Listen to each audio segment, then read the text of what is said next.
Welcome to Chanakya, where you get right guidance at the right time.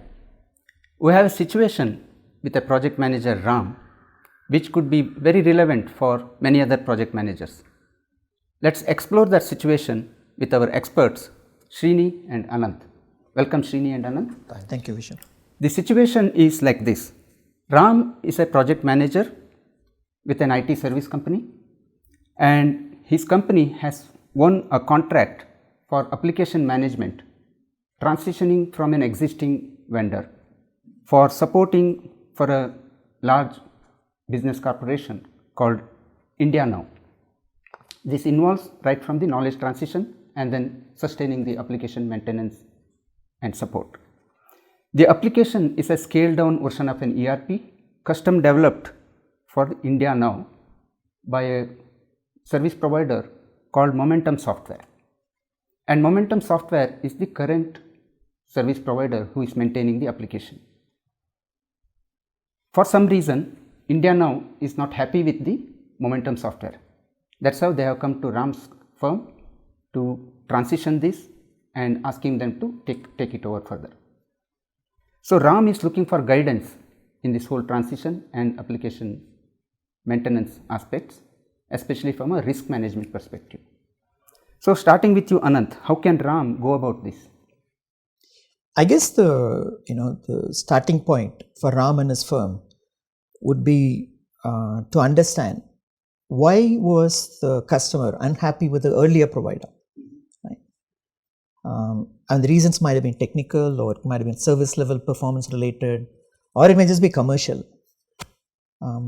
I think whatever the reasons are, there would be a clear expectation from the customer that Ram's firm would do much better than what the earlier provider did. Right? So once they have this understanding, then Ram can actually figure out what the key goals of the project are, and also the customer expectations out of this. And with that understanding, they can figure out what the associated risks could be, that are relevant given these goals and these expectations. I think that's a very valid point, to start with understand the goals and expectations and then work backwards to see what could impact or what could be the risks in achieving that. Yeah. I'm sure this is relevant in most of the projects, but especially in this context because there are a lot of subtleties involved. Yeah. Expectations may not be very clear. Dealing with the incumbent service provider, there could be nuances in that in the transition. I think very important to address these subtle points. Srini, what about your perspectives on this? Okay, whatever be the reason for the change of the vendor, one thing for sure, Momentum Software will be hostile, period. Absolutely, yeah. Right? So Ram and his team are actually running the risk of not knowing what they do not know even after the transition is complete. Couldn't agree with you more, Srini. So what can Ram do about it? Okay. In my experience, the best way to solve this has been to basically get the customer involved in this process. As a first step, Ram and his team have to work out with the customer what are the vital and critical processes that need to be transitioned. Post the knowledge transition from Momentum Software, Ram's team should have a formal presentation or a walkthrough in which both the customer and the incumbent Momentum player is also there. In this process, if the customer uncovers holes in the knowledge of Ram's team, they are in a position to direct Momentum to ensure that the knowledge transfer is complete. I think it's a very good tactic. Sounds very practical too.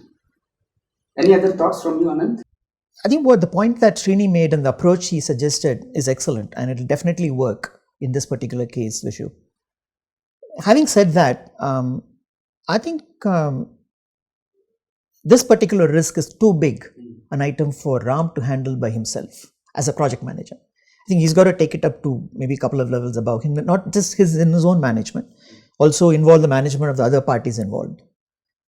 I think it's vital for him to devise measures of not just progress, but also of cooperation.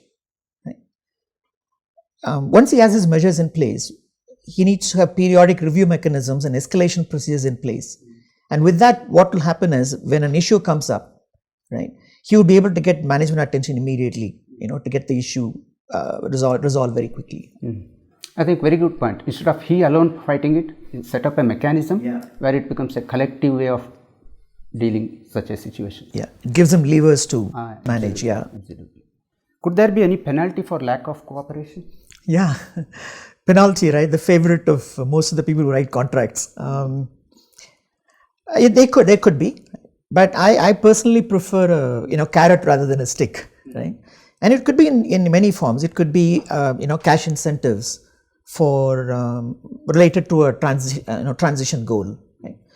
Or it could be some of Momentum's employees could be absorbed by Ram's firm. Otherwise, these people might be out of work, right? And there could be any number of creative ways to figure out what will work in that context.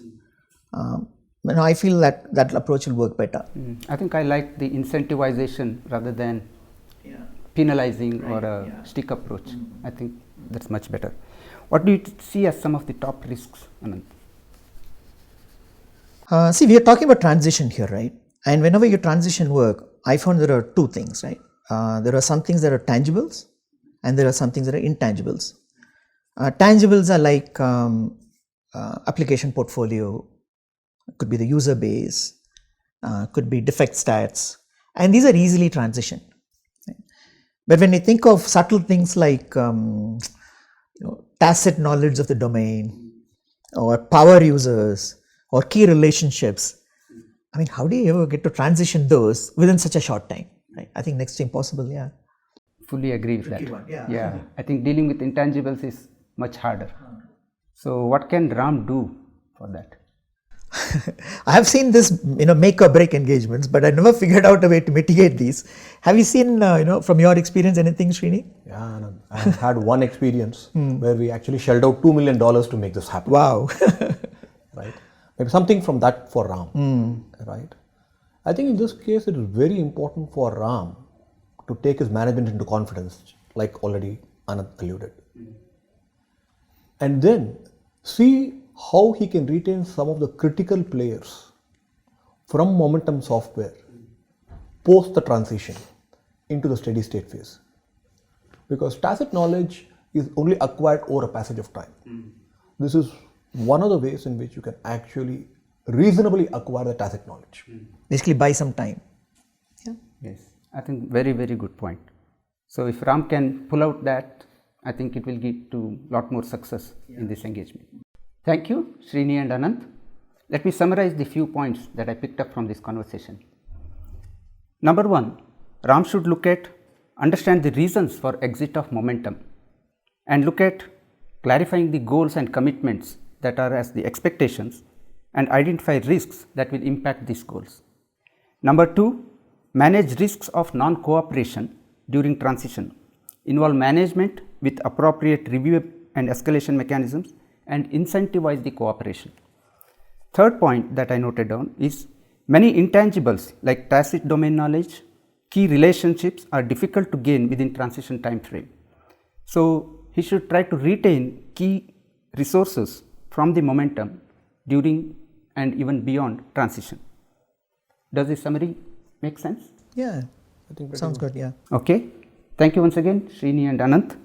I'm sure project managers like Ram find these experiential insights very useful in their managing projects. Thank you for joining.